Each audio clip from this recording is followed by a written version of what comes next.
Bung Karno itu setahun kemudian baru nangis di kuburan bapak saya. Nangisnya itu sampai gitu. Sampai katanya Pak Harto bilang, sudah Pak cukup, malu karena dilihatin orang. Dia nangis terseduh-seduh gitu. Mungkin iyalah kehilangan, ininya udah gak ada artinya kan. Begitu surat perintah 11 Maret dia serahkan, habislah. Nah itu Bu Hartini cerita sama saya, masuk kamar nangis Bung Karno di situ. Kehabisan, ini gak ada artinya semua pangkat yang ada di pundak itu. Gitu loh Bu, gitu loh Pak. Jadi kalau kita mau tahu sejarah itu memang luar biasa ya. Bung Karno itu presiden seumur hidup, panglima tertinggi ABRI, penyambung lidah rakyat. Ada banyak ada. Nah, itu semua tidak ada artinya. Pirang-pirang. Udah habis. Nangis, tinggal nangis. Dia nangis di kuburan bapak saya itu katanya. Ada yang cerita sama saya terseduh-seduh sampai suaranya kedengeran, gitu kan. Nasi sudah jadi bubur. Dia mendengarkan PKI dan satu hal lagi, Aidit pergi sampai ngumpet sampai di mana? Boyolali apa di mana itu? Ngumpet di belakang lemari, ya kan? Tangkap, terus dibunuh, dimasukin sumur. Terus yang dilindungi cuma satu sama Bung Karno. Siapa coba? Omar Dhani.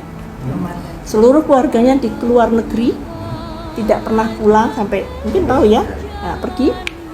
Aidit dibunuh, dia diem, si Untung lari ke Brebes 10 hari itu tangkap juga, si Suparjo setahun lari sana lari sini, padahal tadinya lengket banget tuh. Ini semua orang-orangnya suka, yang dilindungi cuma satu, Omar Dhani. Tapi Pak terakhir dijemput sama Pak Neklani di Kamboja. Itu si Peri Omar Dhani cerita sama saya bahwa datanglah Pak Neklani yang CPM ya, yang menjadi adhan di Amerika itu. Dijemput, bawa pulang, seluruh keluarga pulang ke Jakarta. Pak Omar Dhani langsung ke Nirbaya ke kemana, ke penjara. Yang keluarga pulang. Bisa dibayangin kayak apa itu? Jadi artinya Mas Peri juga ngaku sama saya, Mas Giarto anaknya Pak Parjo juga minta maaf. Jadi sebelum Pak Parjo sebelum ditembak mati, 2 jam sebelumnya keluarga ketemu. Setelah itu ditembak mati, ada fotonya saya lihat waktu itu. Tapi Pak, jenazah tidak boleh dibawa pulang. Jadi dikubur di hutan, kata si Mas Ki, di Subang sana di hutan, itu ada kayak semen aja gitu, tidak ada nama. Disitulah para pengkhianat dikubur. Dan kalau anaknya mau ke situ mau nyekar atau apa, izinnya itu sulit sekali.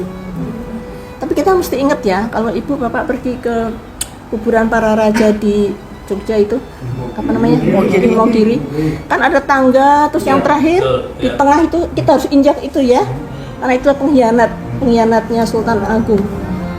Itu sama dengan memperlakukan orang tua mereka yang berkhianat itu tidak pakai nama, tapi dikuburnya pakai ini aja, semen gitu, tanpa nama, di hutan lagi. Jadi kalau mau tahu, itu Mas Ki cerita sama saya dan dia bilang, bapak saya salah Mbak, saya minta maaf.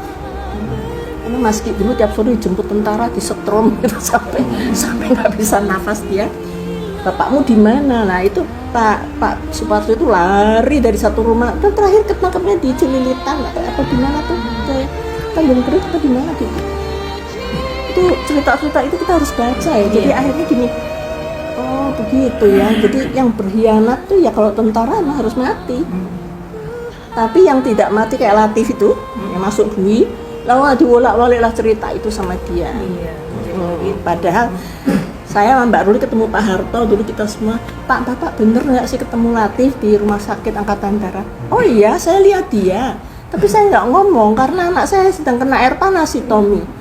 Tapi orang lain bilang, oh saya ketemu, saya lapor, gitu kan? Saya lapor untuk kejadian tanggal, nggak ada itu. Ya, sekarang tinggal Bapak Ibu percaya yang mana sih? Tapi siapa yang mengambil tindakan tanggal 1 Oktober pagi? Pak Harto menyelesaikan ini. Kalau enggak Mbak, pertaruhan itu dia juga tahu pertaruhan nyawa juga. Bayangin loh Bung Karno memerintahkan perang di hari gitu ya. Peranglah kita, tapi memang Jakarta dalam keadaan perang hari itu. 2 tahun ya kita curfew itu jam malam.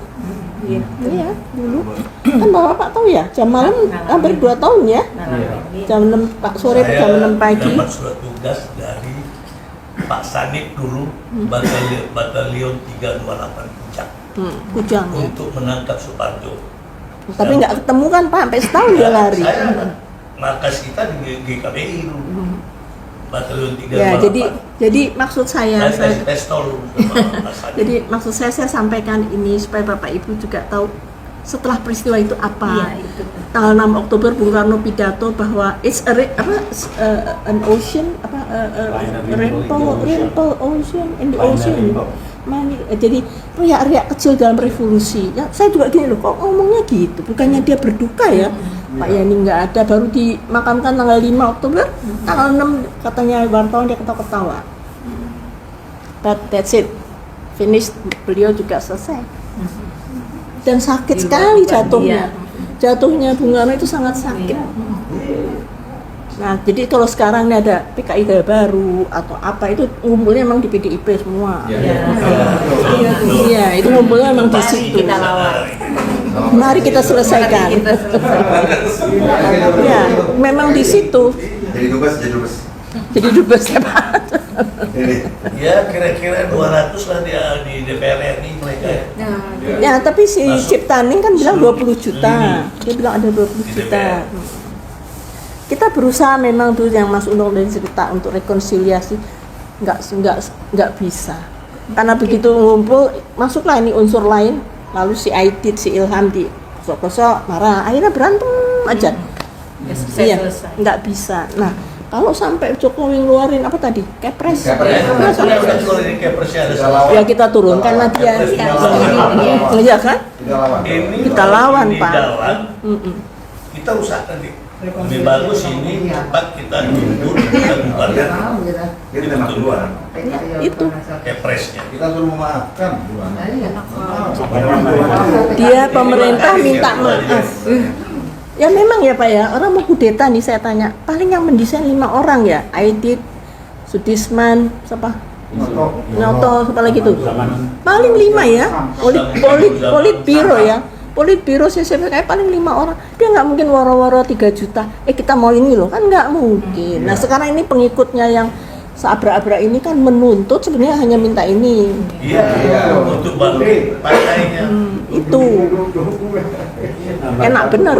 Bolak-balik kalau nyalahkan Orde Baru nggak. Iya, padahal Karena yang dukung PKI kan udah. Jadi Orde Baru itu, jadi gini Pak ya, orang tuh jahatnya gini, karena orang tahu era Pak Harto 32 tahun itu, tapi awal tahun 65 sampai tahun 74 mungkin Pak Harto itu masih bagus. Setelah itu kan kita booming minyak tuh tahun 70-an.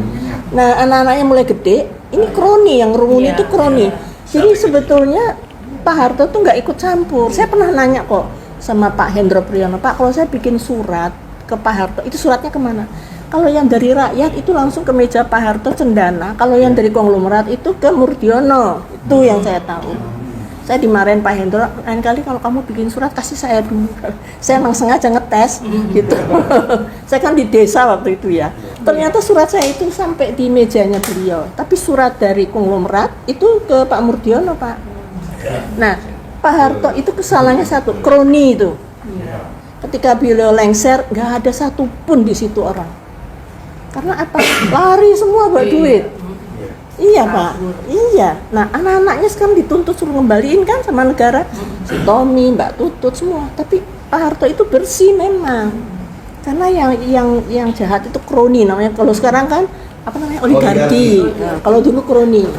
Sekarang lebih parah sekarang. Iya, sekarang sudah masuk sampai ke lini yang paling bawah ya. Sekarang nggak usah jauh-jauh. Lukas NMB main judi triliunan. Masa KPK mau nangkep ya takut ditembak OPM. Ya kan? Libur dari dan anak kecil dari ibu siapa tuh? Ya, lucu kan? Mau nangkep Lukas NMB kok takut? Takut sama siapa? OPM.